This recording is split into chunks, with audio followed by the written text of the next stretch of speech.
Hello class, I am Radha Pandey and once again we are going to learn coordination chemistry. आज की class में हम लोग एक नए टॉपिक की तरफ मूव करेंगे, लेकिन उस नए टॉपिक को पढ़ने से पहले मैं एक पुराने टॉपिक का एक छोटा सा पार्ट आपको बताना चाहती हूँ। पिछली क्लास में मैंने आपको सीएफटी समझाया था और पिछले वीडियो मैंने आपको सीएफटी समझाया था और उसके बाद मैंने उसका एक application colour of coordination compound को भी डील कर लिया था। अब वहां से फिर से एक चीज मैं आपको जो बताना चाहती हूँ, समझने की कोशिश करेंगे।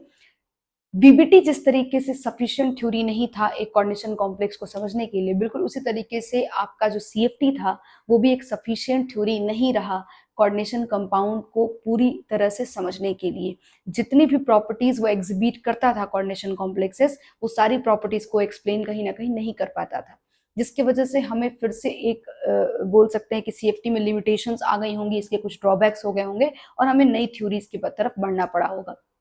वो नई थ्योरीज जो थी वो लिगेंड फील्ड थ्योरी थी, मॉलिक्यूलर ऑर्बिटल थ्योरी थी, जिसने कोऑर्डिनेशन कॉम्प्लेक्सेस को और भी ज्यादा एक्सप्लेन किया, जो कि हमारे सिलेबस में अभी डील करने के लिए नहीं है। और लेकिन जो लिमिटेशन है सीएफटी का वो हमें जानना पड़ेगा कि वो क्या लिमिटेशंस थी, वो क्या ड्रॉबैक्स थी जो सीएफटी की रही, तो हम उसके बारे में थोड़ा सा यहाँ पर बात करेंगे। तो आइए मैं शुरू करती हूँ, देखिएगा। तो सबसे पहला टॉपिक जो हम लोग मूव कर रहे हैं, जो यहाँ पर डील करने वाले हैं, वो है ड्रॉबैक्स या लिमिटेशंस ऑफ सीएफटी। तो समझने की कोशिश करेंगे, 3-4 पॉइंट्स हैं, सिंपल पॉइंट्स हैं और आपको क्लियर हो जाएगा कि सीएफटी के ड्रॉबैक्स क्या रहे होंगे। सबसे पहला ड्रॉबैक्स, ठीक है, मैं लिखते चलती हूँ और आपको समझाते भी चलती हूँ। तो सबसे पहला ड्रॉबैक्स क्या रहा होगा? Does not explain, does not explain about the covalent character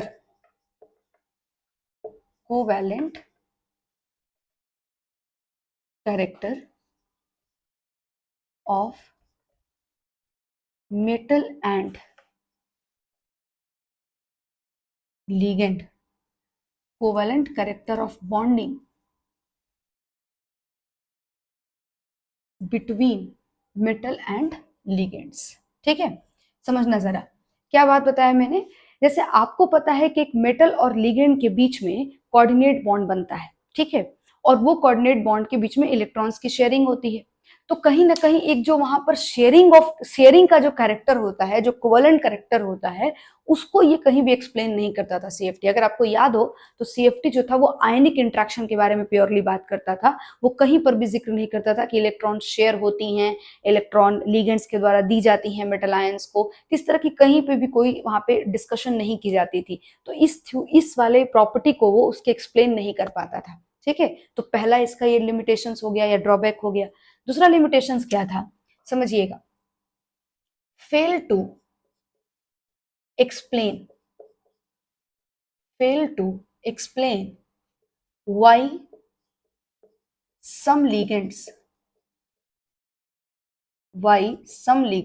cause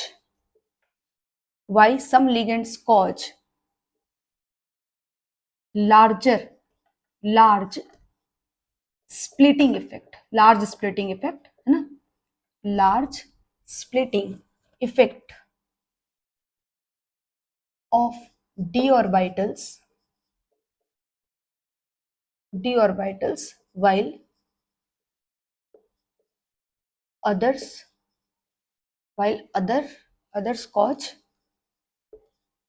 cause a small splitting effect. समझो, मैं एग्जांपल से समझाती हूँ, आपको टेंशन लेना। देखो जरा, अगर आपको स्पेक्ट्रोकेमिकल सीरीज पता हो, तो पीछे क्लास में आपको मैंने बताया भी था, स्पेक्ट्रोकेमिकल सीरीज में ये तो डिसाइड हो गया कि भाई कौन किससे ज्यादा है स्ट्रांग, कौन किससे कम स्ट्रांग है, वीक लिगेंड कौन है, कौन स्ट्रांग लिगेंड है, इसका तो एक अरेंजमेंट मिल गया था। बट वो स्ट्रांग क्यों है?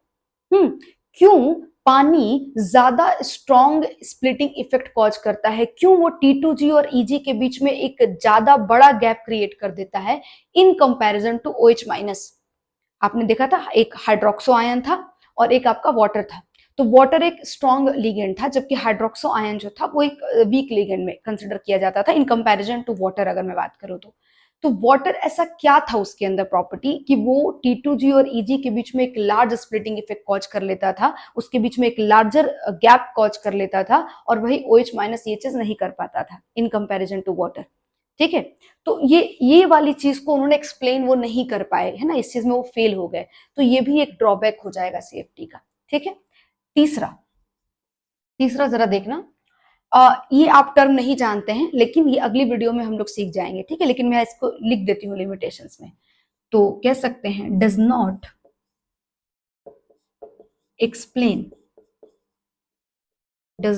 Explain about pi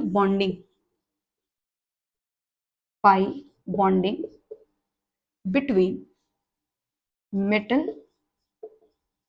metal and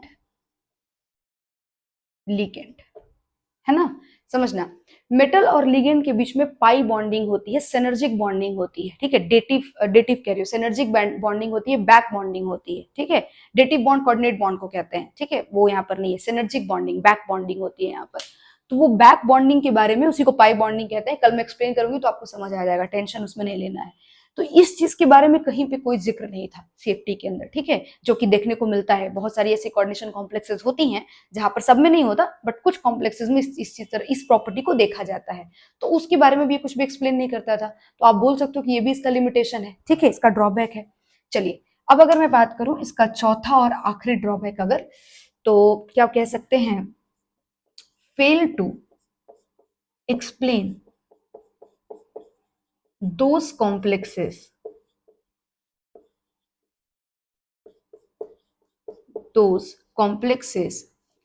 whose metal has zero oxidation state, चल जाएगा ना, zero oxidation state and ligands are neutral। देखो इसमें क्या प्रॉब्लम हो गया, जिस भी मेटल का जीरो ऑक्सीडेशन स्टेट होगा उस पर पॉजिटिव चार्ज तो नहीं होगा। और आपको अगर याद होगा तो मैंने CFT को जब मैं आपको एक्सप्लेन कर रही थी, मैं CFT के जब आपको फीचर्स को बता रही थी, तो मैंने आपसे उसके पोस्टुलेट्स में एक जगह पे बोला था कि मेटल को वो पॉजिटिव आयन की तरह ट्रीट करता है। ठीक है, पॉजिटिव चार्ज की तरह ट्रीट करता है, क्योंकि मेटल के ऊपर जो उसका स्टेट होता है, ऑक्सीडेशन स्टेट जो होता है, उसको वो उसका चार्ज बना देता है, और मेटल चूंकि पॉजिटिव ऑक्सीडेशन स्टेट रखती है, तो दैट्स वाई उसको पॉजिटिव चार्ज की तरह ट्रीट करता है। तो यहां पर जिस मेटल के पास जीरो ऑक्सीडेशन स्टेट है, उसके पास तो पॉजिटिव चार्ज है ही नहीं। ठीक है, और यहां पर भी आप सोचो जरा, अगर इस मेटल के पास पॉजिटिव चार्ज नहीं है तो ये इलेक्ट्रोस्टैटिक अट्रैक्शन तो कॉज नहीं कर पा रहा होगा, है ना, और इलेक्ट्रोस्टैटिक अट्रैक्शन यहां पर नहीं था, तब भी ये कॉम्प्लेक्सेस कैसे बन जाती थी, कैसे ये एग्जिस्ट करती थी, कैसे ये स्टेबल हुआ करती थी, इसके बारे में भी उन्होंने कोई भी एक्सप्लेनेशन देना जरूरी नहीं समझा। ठीक है, तो ये भी इसका क्या था, एक ड्रॉबैक कहा जा सकता है। तो मैं यहाँ पर लिख देती हूँ इस बात को भी, fail to explain those complexes whose metal has a zero oxidation state and ligands are neutral as there is no electrostatic interaction it they are stable complexes, फिर भी वो एक स्टेबल कॉम्प्लेक्सेस हुआ करती थी। तो किस तरीके से वो स्टेबल कॉम्प्लेक्स बनती थी, इसके बारे में भी इन्होंने कुछ भी नहीं समझाया। तो ये सारे कुछ ड्रॉबैक्स हो गई CFT की, जिससे हम लोग समझ सकते हैं कि CFT भी सफिशिएंट थ्योरी नहीं रहा था। ठीक है, अब इन सारे जो ड्रॉबैक्स थे उनको दूर किया गया लिगेंड फील्ड थ्योरी से, LFT से, ठीक है, या मॉलिक्यूलर ऑर्बिटल थ्योरी से, जो हमारे जो सिलेबस है उससे बियॉन्ड की चीजें हैं। ठीक है, जो कि आप हायर स्टडीज में डील करोगे। तो ये हमारा CFT का लिमिटेशंस हो गया, इसको आप देख लेना। और अब मूव करते हैं नेक्स्ट टॉपिक की तरफ, जो कि हमारा है स्टेबिलिटी ऑफ कोऑर्डिनेशन कंपाउंड। सही है, तो आइए चलते हैं अपने नेक्स्ट टॉपिक की तरफ, और हमारा आज का नेक्स्ट टॉपिक है stability of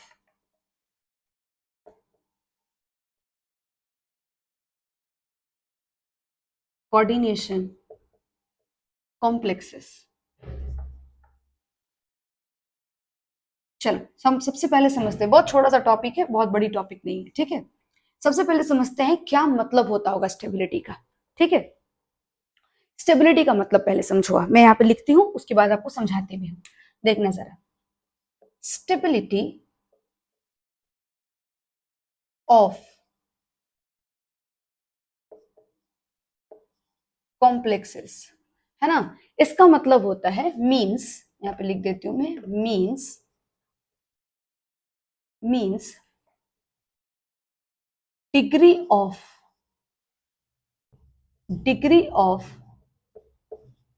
association, degree of association between species exist in equilibrium,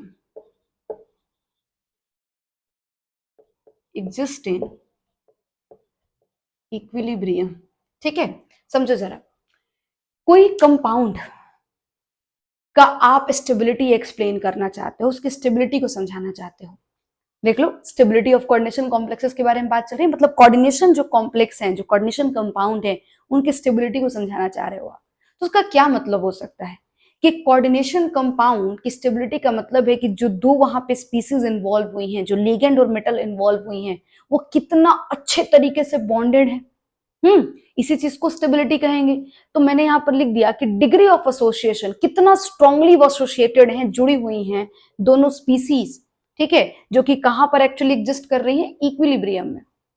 equilibrium का क्या मतलब होता है? इक्विलिब्रियम का मतलब समझो आप, ये आपने 11th क्लास में पढ़ा होगा। इक्विलिब्रियम का मतलब होता है कि जितना भी प्रोडक्ट का फॉर्मेशन हो रहा है, जितना भी रिएक्टेंट स्पीसीज आपस में इन्वॉल्व होकर के, जुड़ करके और प्रोडक्ट बना ले रही हैं, उतना ही प्रोडक्ट टूट करके वापिस से रिएक्टेंट में कन्वर्ट हो जा रहा है।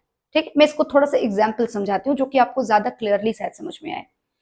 जैसे मान लो कि एक बिल्डिंग है जिसके अंदर 2 फ्लोर हैं, फर्स्ट और 5th फ्लोर है, ठीक है।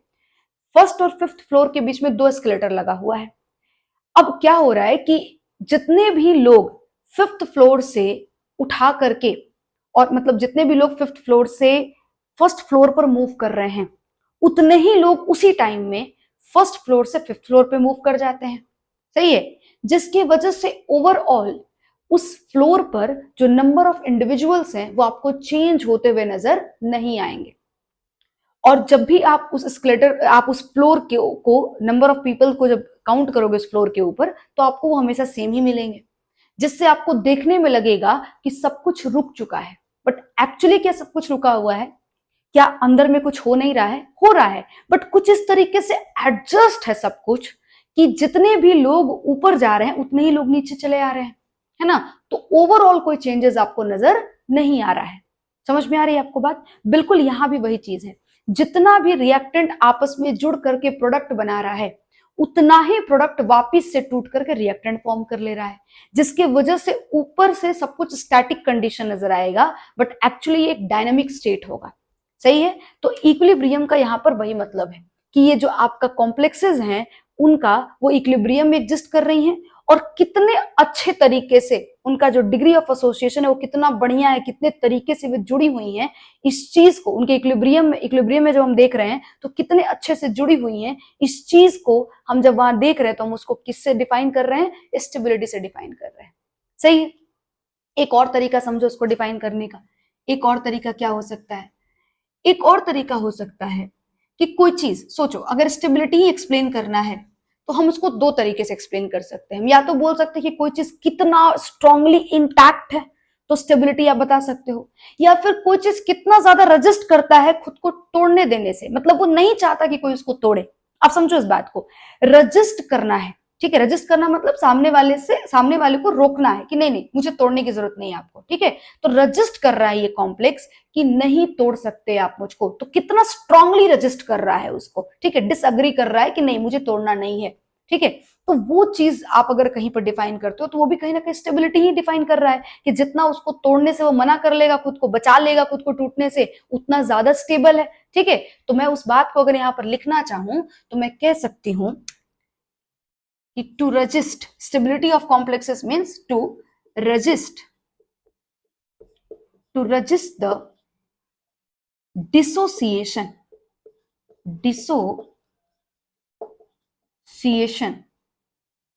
of complexes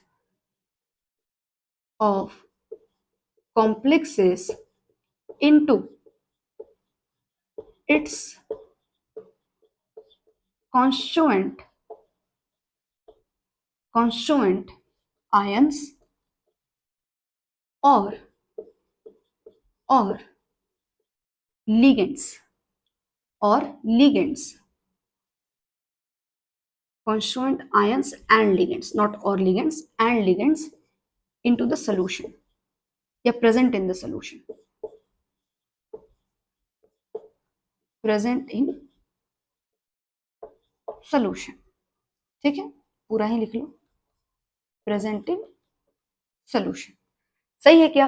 कितना ज्यादा वो रजिस्ट कर पा रहे हैं डिसोसिएशन को, तोड़ने नहीं देने को, कि उनको कोई ना तोड़े उनके कॉन्स्टिट्यूएंट आयंस में और लिगेंड्स में, और वो कहां पर ये सब कुछ हो रहा है? सोल्यूशन के अंदर हो रहा है।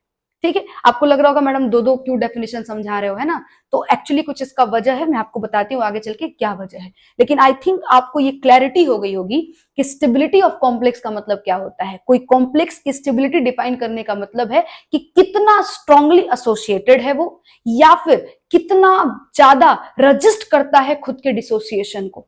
ये दो चीजों में से किसी भी एक चीज को अगर आप एक्सप्लेन कर पा रहे हो तो मतलब आप किसी कॉम्प्लेक्स की स्टेबिलिटी को एक्सप्लेन कर रहे हो। समझ आई मेरी बात? चलिए आगे बढ़ते हैं जरा। ये तो हो गया थ्योरी, है ना? अभी थोड़ा सा क्वेश्चन में अप्लाई करने के लिए कुछ बातें सीख लेते हैं। समझना, किसी भी स्टेबिलिटी ऑफ कॉम्प्लेक्स, किसी भी कॉम्प्लेक्स की स्टेबिलिटी को अगर आपको डिफाइन करना हो या उसको एक्सप्लेन करना हो तो ये तो थ्योरी से एक्सप्लेन कर लिया, लेकिन उसके वैल्यू को अगर एस्टिमेट आउट करना हो तो क्या पता करना चाहिए? तो मैं कह सकती हूं कि to determine the stability of complex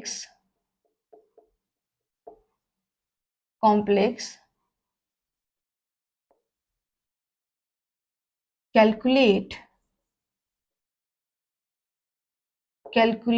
its overall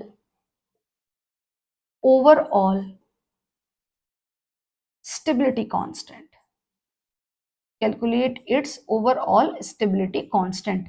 अगर किसी भी कॉम्प्लेक्सेस की स्टेबिलिटी को आपको डिटरमाइन करना हो तो वहां का उस कॉम्प्लेक्स का जो ओवरऑल स्टेबिलिटी कांस्टेंट है वो कैलकुलेट कर लो। ठीक है, क्या होता है मैम ओवरऑल स्टेबिलिटी कांस्टेंट? बताइए पहले। एग्जैक्टली पहले ये जानते हैं कि होता क्या है, तब तो निकालेंगे। तो आओ चलो पता करते हैं जरा। मान लो मेरे पास एक रिएक्शन है, ठीक है, एक रिएक्शन लिख रही हूं मैं। ओवरऑल रिएक्शन एक क्या है समझना जरा। एक मेटल है ना, एम मेटल है, और ये 4 लिगेंड्स के साथ क्या कर रहा है? एसोसिएट हो रहा है, जुड़ रहा है। और अभी मैंने बोला कि ये कॉम्प्लेक्स इक्विलिब्रियम स्टेट में सारा कुछ बात होता है। तो रिएक्शन को इक्विलिब्रियम में जाने के लिए रिएक्शन का रिवर्सिबल होना इंपॉर्टेंट है, तभी रिएक्टेंट से प्रोडक्ट और प्रोडक्ट से रिएक्टेंट की तरफ मूव कर सकेगा वो। तो रिवर्सिबिलिटी का साइन बना लिया। ठीक है, तो एक मेटल 4 लिगेंड से एसोसिएट हो रहा है तो एक कॉम्प्लेक्स का फॉर्मेशन करता है, दैट इज Ml4। क्लियर है क्या? है ना? ये एक रिएक्शन है। अब इस रिएक्शन का रिएक्शन क्वोशंट लिखना है। आप में से जितने लोगों ने भी क्लास 11 के इक्विलिब्रियम चैप्टर को पढ़ा है उनको रिएक्शन क्वोशंट लिखना आता होगा, और जिनको नहीं आता है नॉट अ बिग इशू, आइए सीखते हैं कैसे लिखते हैं। ध्यान से सुनिएगा। मैं इसके रिएक्शन क्वोशंट को, वैसे तो आप क्यू इसका नाम दिया करते थे, मैं यहां पर इसका नाम दूंगी बीटा। ठीक है, मैं नहीं दे रही हूं, चैप्टर में देना है। ठीक है, इस चैप्टर टॉपिक में इसको दिया जाता है, तो मैं लिख रही हूं बीटा। ठीक है, बीटा। अब देखो कैसे लिखते हैं। प्रोडक्ट का कॉन्सेंट्रेशन, ठीक है, प्रोडक्ट का कॉन्सेंट्रेशन, तो पहले तो प्रोडक्ट लिख लो आप, Ml4 है। ठीक है, Ml4 है, प्रोडक्ट लिख लो। और कॉन्सेंट्रेशन को इस तरह के ब्रैकेट में, स्क्वायर ब्रैकेट में शो किया जाता है। सही है, तो Ml4। ठीक है, अब इसका कोई स्टेक्योमेट्री होता तो वो भी डाल देते, बट चूंकि स्टेक्योमेट्री 1 है तो आपने 1 लिख दो या ना लिखो तो भी सेम बात ही है। ठीक है, तो अल्टीमेटली हमने ये लिख लिया। अपॉन, देखना जरा, डिवाइड में रिएक्टेंट का कॉन्सेंट्रेशन। तो रिएक्टेंट आपका 2 है यहाँ पर, है ना, प्रोडक्ट भी 2 होता तो दोनों लिखते हैं, यहाँ पे चूंकि एक ही है तो इसलिए एक लिखा है। रिएक्टेंट का कॉन्सेंट्रेशन, ठीक है, इसको यहाँ पर ये Ml4 को ऐसे मत लिखो, Ml4 बन गया ऐसे। ठीक है, कॉम्प्लेक्स है एक, तो उसका कॉन्सेंट्रेशन लिख दिया। और फिर यहाँ पर लिखो जरा कॉन्सेंट्रेशन ऑफ रिएक्टेंट में, एक मेटल है आपका, है ना, और एक देखो जरा ध्यान से कैसे लिखोगे आप, और मल्टीप्लाई में लिखना है इसको, है ना। दूसरा वाला रिएक्टेंट को कैसे लिखना है, उसके कॉन्सेंट्रेशन को मल्टीप्लाई में लिखना है। यहाँ प्लस है बट वहां मल्टीप्लाई में लिखना होता है। तो दूसरा वाला जो रिएक्टेंट है वो L है है ना, तो एल लिख लिया, और फिर उसका स्टेक्योमेट्री देखो 4 है तो उसको पावर में चढ़ा दिया। ठीक है, देखना यहाँ पर 4L नहीं लिख लेना, जो आपका 4 है वो स्टेक्योमेट्री बन जाएगा, स्टेक्योमेट्री जो है 4 वो आपका पावर बन जाएगा, तो ये मैंने पावर में लिख दिया। ठीक है, Ml4 का कॉन्सेंट्रेशन मतलब प्रोडक्ट का कॉन्सेंट्रेशन, बाई में रिएक्टेंट के कॉन्सेंट्रेशन में M का कॉन्सेंट्रेशन, L के कॉन्सेंट्रेशन का पावर 4। ठीक है, तो अल्टीमेटली ये आपने लिख लिया है इसका रिएक्शन कोशेंट इस रिएक्शन का। और इंटरेस्टिंगली ये जो आपका बीटा है, जो जिसको मैं रिएक्शन कोसेंट कह रही थी, क्योंकि ये टर्म आपको नोन था, पहले से पता था, इसलिए मैंने इसको रिएक्शन कोसेंट बोला, और ऐसे ही लिखते भी थे रिएक्शन कोसेंट। ये एक्चुअली कुछ और नहीं बेटा, ये ओवरऑल स्टेबिलिटी कांस्टेंट भी कहा जाता है इसको, ओवरऑल स्टेबिलिटी कांस्टेंट भी कहते हैं, या फिर इसको एसोसिएशन कांस्टेंट भी कहते हैं, एसोसिएशन कांस्टेंट भी कहते हैं। सही है क्या? चलिए, तो ये आपका अल्टीमेटली हो गया ओवरऑल स्टेबिलिटी कांस्टेंट और एसोसिएशन कांस्टेंट। ठीक है, मतलब अगर इनके कॉन्सेंट्रेशंस मालूम हो तो आप इस तरीके से इसको निकाल सकते हो। एक तो तरीका ये हो गया, एक और तरीका है, आओ जरा उसको भी निकाल के देखते हैं क्या वो तरीका है। देखना जरा, मैं इस ऊपर वाले थ्योरी को साफ करती हूँ ना, इसके डेफिनेशन को हटाती हूँ।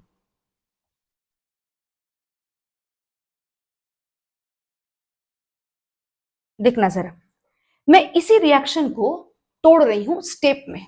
ठीक है, स्टेप में कैसे हो सकता है सोचो जरा, इस मेटल से 4 लिगेंड जोड़ना था, है ना, तो मैंने क्या करा, ठीक है, इसको मैं पहले इसका, क्योंकि मैंने इसको ओवरऑल रिएक्शन लिख रखा है तो मैं इसको स्टेप वाइज रिएक्शन लिख देती हूँ, स्टेप वाइज रिएक्शन। ठीक है, देखना जरा, पहले स्टेप में क्या किया मैंने, एक मेटल था उसको एक लिगेंड से जोड़ा। ठीक है, तो ये बन गया Ml। सही है, फिर मैं इस Ml को ले आई और इसमें मैंने एक और लिगेंड जोड़ दिया। सही है, तो ये बन गया Ml2। ठीक है, क्या बन गया ये Ml2, है ना। फिर मैं इस Ml2 को ले आई और इसमें मैंने एक और लिगेंड जोड़ दिया, तो ये बन गया Ml3, है ना। और फिर मैं इस Ml3 को भी ले आई और इसमें मैंने एक और लिगेंड जोड़ दिया। ठीक है, चौथा वाला जो हमारा आखिरी लिगेंड था, और ये बन गया आपका Ml4। सही है क्या? अब आप ध्यान से देख लो, स्टेप वाइज रिएक्शन है, एक एक स्टेप में एक एक लिगेंड जोड़ती गई मैं, एंड फाइनल स्टेप में जाकर के मेरा जो नेट प्रोडक्ट था वो सेम टू सेम बन गया।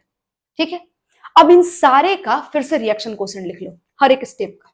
ठीक है, तो आओ लिखते हैं, और इसको मैं यहां पर नाम दूंगी के, है ना, इसके रिएक्शन कोसेंट को के बुलाऊंगी। तो पहला रिएक्शन, पहला स्टेप था ये, तो इसलिए इसको लिख रही हूँ K1, और इस K1 का वैल्यू आप बताओ जरा क्या होना चाहिए, concentration of product that is Ml बटे में concentration of reactant that is M, और फिर ये L। कोई दिक्कत नहीं है।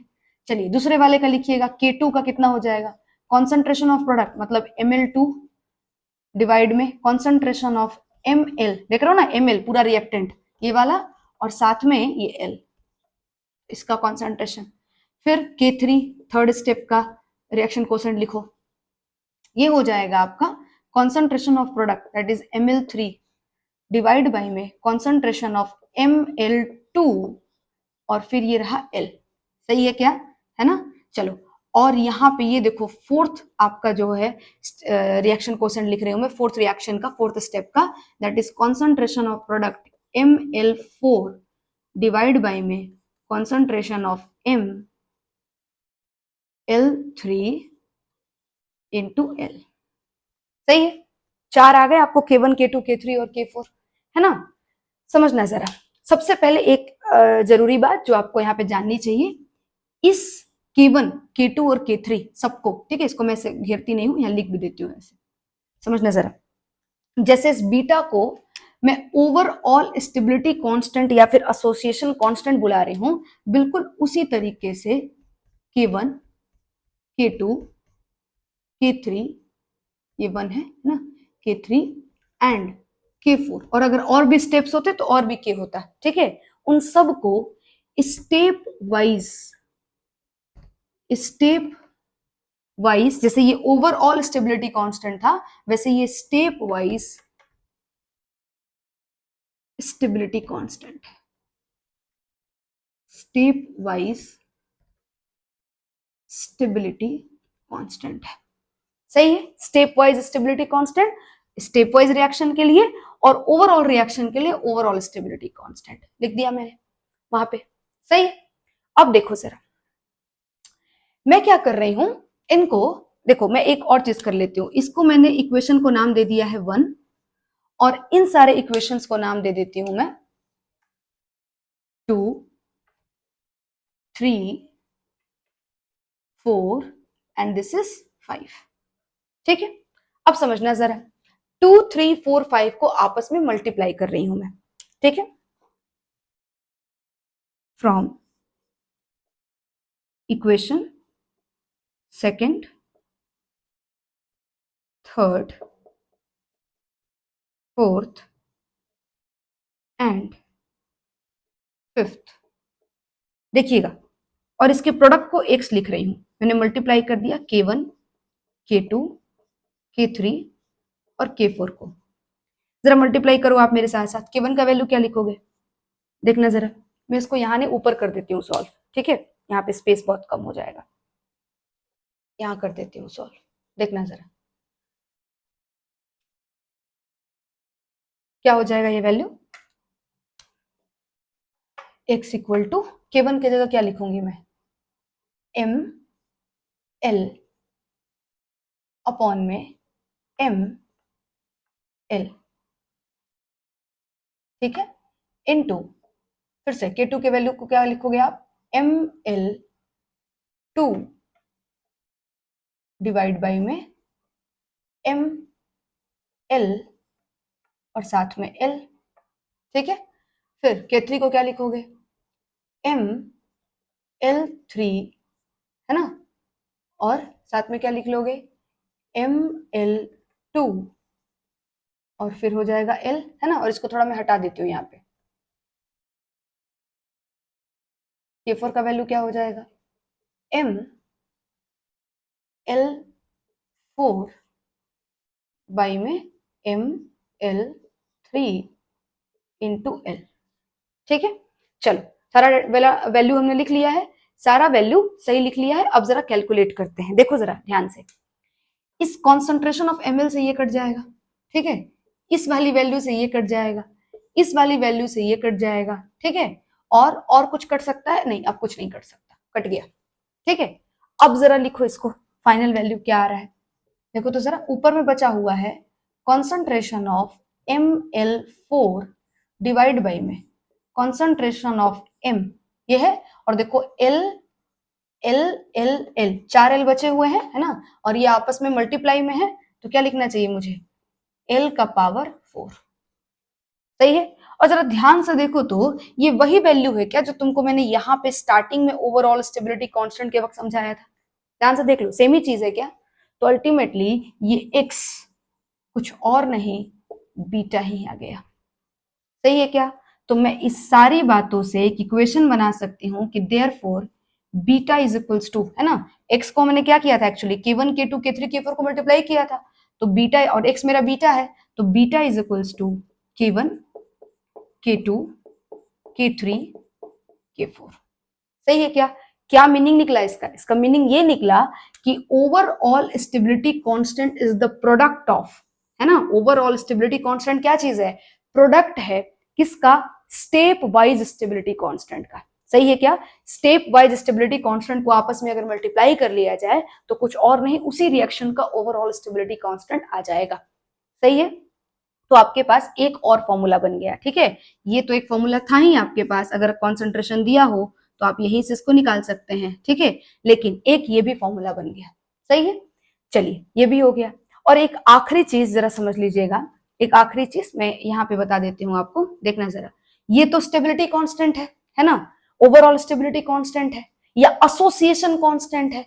अब देखना, एक वैल्यू होता है जिसको मैं अल्फा बुला रही हूँ। ठीक है, मैं इस वैल्यू को अल्फा बुला रही हूं, and this alpha is reverse of stability constant और एसोसिएशन कांस्टेंट। सही है, this beta, this is the association constant, this value को अगर रिवर्स कर दिया जाए तो आपका अल्फा बन जाता है। तो बताओ मैं इस अल्फा को अगर डिसोसिएशन कांस्टेंट कह दूं तो कुछ गलत तो नहीं हो जाएगा, है ना।